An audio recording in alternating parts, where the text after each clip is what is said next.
मध्य प्रदेश छत्तीसगढ़ चुनाव की बात करते हैं, जहां पर सभी राज्यों ने अब चुनाव के लिए कमर कस ली है और बीजेपी के खेमे में काफी हलचल नजर आ रही है। आज शाम बीजेपी मुख्यालय पर केंद्रीय चुनाव समिति की बैठक हो रही है, जिसमें प्रधानमंत्री नरेंद्र मोदी, अमित शाह, जेपी नड्डा समेत चुनाव समिति के सभी सदस्य जो हैं वो हिस्सा लेंगे।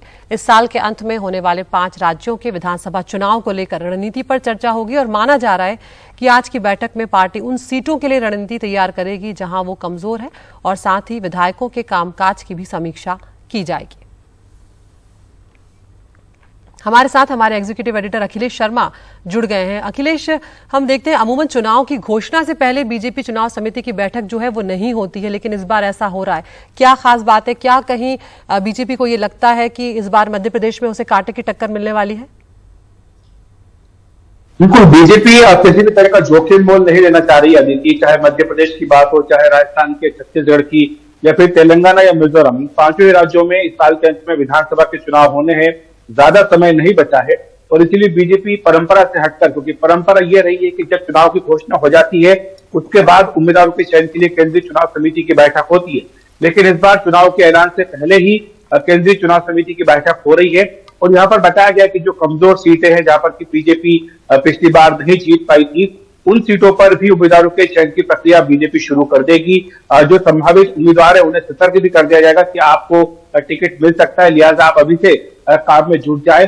और इसके साथ ही जो मुद्दे हैं उनको भी पहचानना, ये भी बीजेपी करने जा रही है। खासतौर से राजस्थान, छत्तीसगढ़ और मध्य प्रदेश, जहां पर की कांग्रेस से सीधा उसका मुकाबला है और कांग्रेस ने हाल ही में कर्नाटक में जिस तरह से 5 गारंटियों का मॉडल अपनाया था और चुनावी जीत हासिल की थी, उसके बाद यही मॉडल कांग्रेस मध्य प्रदेश, राजस्थान और छत्तीसगढ़ में भी अपनाने जा रही है। तो इसकी काट क्या है, बीजेपी के पास प्रीवियस की क्या काट है, इन तमाम मुद्दों पर भी चर्चा की जाएगी। और ये बताया गया कि बीजेपी इन राज्यों में भी कुछ अपनी ओर से घोषणा करेगी। मध्य प्रदेश, जहां पर उसका शासन है, वहां पर तो पहले से घोषणा कर चुकी है, लेकिन राजस्थान और छत्तीसगढ़ जहां पर विपक्ष में है, वहां पर भी वो कांग्रेस की गारंटियों के काट के तौर पर कोई न कोई अपनी ओर से घोषणाएं करेगी। तो ये सारी बातें, इन पर विचार विमर्श होना है और इसीलिए ये महत्वपूर्ण बैठक आज शाम को 5 बजे बीजेपी के मुख्यालय पर होगी। बिल्कुल अखिलेश, यहाँ पर ये जानना भी दिलचस्प होगा क्योंकि लंबे वक्त से मध्य प्रदेश को लेकर सुनते थे कि वहां पर शायद नेतृत्व जो है उसमें परिवर्तन किया जाए। तो क्या मध्य प्रदेश का चुनाव अब शिवराज सिंह चौहान के नेतृत्व में ही लड़ा जाएगा?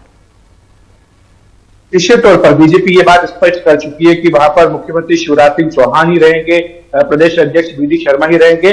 लेकिन जो आपका सवाल है कि क्या उनके नेतृत्व में लड़ा जाएगा, ऐसा मुझे लगता नहीं कि है, क्योंकि बीजेपी दरअसल एक सामूहिक नेतृत्व के तौर पर मध्य प्रदेश में चुनाव मैदान में उतरेगी। चूंकि शिवराज सिंह चौहान मुख्यमंत्री हैं, तो जाहिर सी बात है कि वो एक प्रमुख चेहरा रहेंगे, लेकिन इसके साथ ही पीएम नरेंद्र मोदी का चेहरा भी बीजेपी प्रमुखता से उपयोग करेगी। और साथ ही जो यात्राएं बीजेपी निकालने जा रही है मध्य प्रदेश के 5 हिस्सों से, उसमें भी अलग अलग क्षेत्रों के जो प्रमुख नेता हैं उन्हें जिम्मेदारी दी जाएगी। तो इस तरह से सामूहिक नेतृत्व चाहे छत्तीसगढ़ हो, मध्य प्रदेश हो या राजस्थान, इन तीनों ही प्रमुख राज्यों में बीजेपी इसी फार्मूले के साथ आगे बढ़े।